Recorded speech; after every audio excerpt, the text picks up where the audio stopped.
ପିଲାମାନେ ଆସ ଜାଣିବା ଶିକ୍ଷାକୁ କେତେ ଗୁରୁତ୍ୱ ଦେଇଛନ୍ତି ଆମ ଦେଶରେ। ଇଲଷ୍ଟ୍ରେଟେଡ୍ ୱିକଲିରେ ଶିକ୍ଷା ସମ୍ପର୍କରେ ଏକ ଲେଖା ବାହାରିଥିଲା, ଯେଉଁଥିରେ କାହିଁକି ଶିକ୍ଷିତ ଯୁବକମାନେ ଆମେରିକାରୁ ପଢ଼ି ସାରିଲା ପରେ ଭାରତକୁ ଫେରୁନାହାନ୍ତି। ଏହାର ଏକମାତ୍ର କାରଣ ହେଉଛି ଭାରତରେ ବିଶେଷଜ୍ଞମାନଙ୍କର ମୂଲ୍ୟ ଠିକ୍ ଭାବରେ ଦିଆଯାଏ ନାହିଁ। ଏ କଥାଟି ସମ୍ପର୍କରେ ମଧ୍ୟ ବମ୍ବେରୁ ପ୍ରକାଶ ପାଉଥିବା ଖବରକାଗଜ ସଣ୍ଡେ ଷ୍ଟାଣ୍ଡାର୍ଡ଼ରେ ମଧ୍ୟ ଶାସକ ଆଉ ବିଶେଷଜ୍ଞ ଶୀର୍ଷକ ନାମରେ ଏକ ଲେଖା ବାହାରିଥିଲା, ଯେଉଁଠିକି ବିଶେଷଜ୍ଞମାନଙ୍କର ସ୍ଥାନ ଭାରତବର୍ଷରେ କେମିତି କମ୍ ସେ କଥା ଉଲ୍ଲେଖ କରାଯାଇଥିଲା। ଏହି କ୍ରମରେ ଜଣେ ଛାତ୍ରଙ୍କୁ ସରକାର ଚିଠି ଲେଖିକିନା କାହିଁକି ଭାରତକୁ ଫେରୁନାହାନ୍ତି, ଭାରତରେ ଆବଶ୍ୟକତା ଅଛି, ଏ ସମ୍ପର୍କରେ ଭଲ ଛାତ୍ରଟିଏ ଭାରତକୁ ଫେରି ଆସିବା ଦରକାର, ଏ ସମ୍ପର୍କରେ ଛାତ୍ରଟିଏ ଉତ୍ତର ଦେଇଥିଲେ, ଭାରତରେ ଗଭର୍ଣ୍ଣରକୁ ଯେତିକି ଦରମା ଦିଆଯାଏ, ଯଦି ବିଶେଷଜ୍ଞମାନଙ୍କୁ ସେତିକି ଦରମା ଦିଆଯାଆନ୍ତା ତାହେଲେ ମୁଁ ଭାରତ ଫେରିବି କି ନାହିଁ ଚିନ୍ତା କରିବି। ଏସବୁକୁ ଲକ୍ଷ୍ୟ କଲେ ଆମେ ଜାଣିପାରୁଛୁ ବର୍ତ୍ତମାନର ପରିସ୍ଥିତିରେ ଶିକ୍ଷା ଖୁବ୍ ଶୋଚନୀୟ ଅବସ୍ଥାରେ ରହିଛି। କାରଣ ଆମର ସେଥିରେ ପରୀକ୍ଷା ପଦ୍ଧତି ଗୁଡ଼ିକର ଗୁଣାତ୍ମକ ମାନକୁ ଆମେ ଯଦି ନିର୍ଦ୍ଧାରଣ କରିବା ତେବେ ତାହା ଖୁବ୍ ନିମ୍ନମାନର ବୋଲି ଜଣାଯାଇଛି।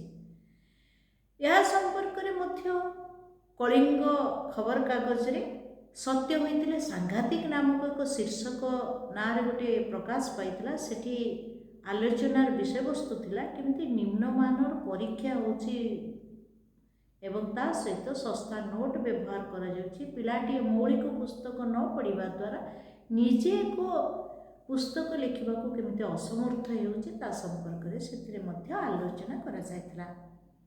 ଆମ ଦେଶରେ ପାଠ ନ ପଢ଼ିକି କେମିତି ଶସ୍ତା ନୋଟ୍ ବ୍ୟବହାର କରୁଛନ୍ତି, ତା ସହିତ ଅସଦ୍ ଉପାୟ ଅବଲମ୍ବନ କରିକି କେମିତି ଗୋଟେ ବିଭ୍ରାନ୍ତିକର ପରିସ୍ଥିତି ସୃଷ୍ଟି କରୁଛନ୍ତି ଛାତ୍ରମାନେ ଶିକ୍ଷା କ୍ଷେତ୍ରରେ। ତା ଫଳରେ କ'ଣ ହେଉଛି, ପିଲାମାନେ ପରୀକ୍ଷାର ବହୁ ପୂର୍ବରୁ ପ୍ରଶ୍ନପତ୍ର ଲିକ୍ ହେଉଛି ବା ପ୍ରଶ୍ନପତ୍ରକୁ ବିକା କିଣା ଚାଲିଛି। ଏ ସମ୍ପର୍କରେ ଜଣାଯାଇଛି ଯେ ଆନ୍ଧ୍ରପ୍ରଦେଶର ଜଣେ ଛାତ୍ର କେମିତି ଭାବରେ ପରୀକ୍ଷା ପୂର୍ବରୁ 10,000 ଟଙ୍କାରେ ପ୍ରଶ୍ନପତ୍ର ବିକ୍ରି କରିଥିଲା, ତା କଥା ମଧ୍ୟ ବିଧାନସଭାରେ ଆଲୋଚନା ହୋଇଥିଲା। ଏହିପରି ପାଠପଢ଼ାରେ ପ୍ରକୃତ ଜ୍ଞାନ ଛାତ୍ରମାନେ ପାଇପାରୁନାହାନ୍ତି। ଏବେ ପରୀକ୍ଷାରେ ବହୁ ବିଭ୍ରାନ୍ତିକର ପରିସ୍ଥିତି ସୃଷ୍ଟି ହେଉଛି, ଉପୁଜୁଛି। ଯେମିତିକି ଆଗରୁ ଏତେ ପରୀକ୍ଷା ହେଉନଥିଲା, ଏବେ କିନ୍ତୁ ଏମିତି ପରୀକ୍ଷା ହେଉଛି ଯେ ଲାଗୁଛି ହୀରାକୁଦ ବନ୍ଧରୁ ଯେମିତି ବର୍ଷ ସାରା ପାଣି ଝରିଲା ପରି ପରୀକ୍ଷା ହେଉଛି ଏବଂ ପରୀକ୍ଷା ଫଳ ମଧ୍ୟ ଏକାଥରେ ପ୍ରକାଶ ପାଉଛି। ଆଗରୁ ପ୍ରାଇମେରୀରେ ପରୀକ୍ଷା ହେଉନଥିଲା, ଅପର ପ୍ରାଇମେରୀରେ ପରୀକ୍ଷା ହେଉନଥିଲା, କିନ୍ତୁ ଏବେ ଦେଖାଦେଉଛି ପ୍ରତ୍ୟେକ ସମୟରେ ପରୀକ୍ଷା ହେଉଛି ଏବଂ ଏକାଥରେ ଫଳ ବାହାରୁଛି। ଏହାର ଏକମାତ୍ର କାରଣ ହେଉଛି ଶିକ୍ଷା ସଠିକ୍ ଭାବରେ ପିଲାଙ୍କ ପାଖରେ ପହଞ୍ଚି ପାରୁନାହିଁ ଏବଂ ପିଲା ଶସ୍ତା ନୋଟ୍ ପଢ଼ିକିନା ପରୀକ୍ଷା ଦେଉଛନ୍ତି।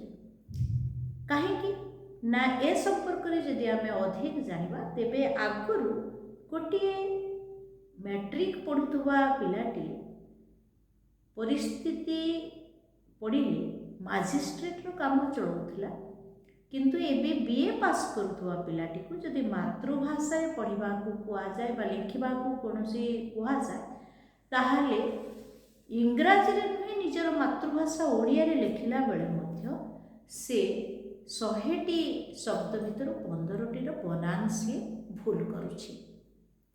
ଆଗରୁ ଲୋକମାନଙ୍କର ପାଠ ପଢ଼ିବା ପାଇଁ ସୁବିଧା ନଥିଲା, ତାଦ୍ୱାରା ସେ ଅଧିକ ଆଗକୁ ଯିବା ପାଇଁ ବହୁତ ପ୍ରତିବନ୍ଧକ ସୃଷ୍ଟି ହେଉଥିଲା, କିନ୍ତୁ ଏବେ ତ ଅନେକ ଅଗ୍ରସର ହେଲାଣି। କିନ୍ତୁ ପିଲାମାନଙ୍କ ଭିତରେ ସେତିକି ଆଗ୍ରହ ନାହିଁ ଜାଣିବା ପାଇଁ ଏବଂ ସେତିକି ତାଙ୍କର ପାଠ ପ୍ରତି ମଧ୍ୟ ମମତା ନାହିଁ, ଯାହାଫଳରେ କି ବର୍ତ୍ତମାନ ପରିସ୍ଥିତି ଏମିତି ଉପୁଜୁଛି ଯେ ହୁଏତ ଡିଗ୍ରୀ ଥାଇପାରେ କିନ୍ତୁ ଜ୍ଞାନର ବିକାଶ ହୋଇପାରୁନାହିଁ।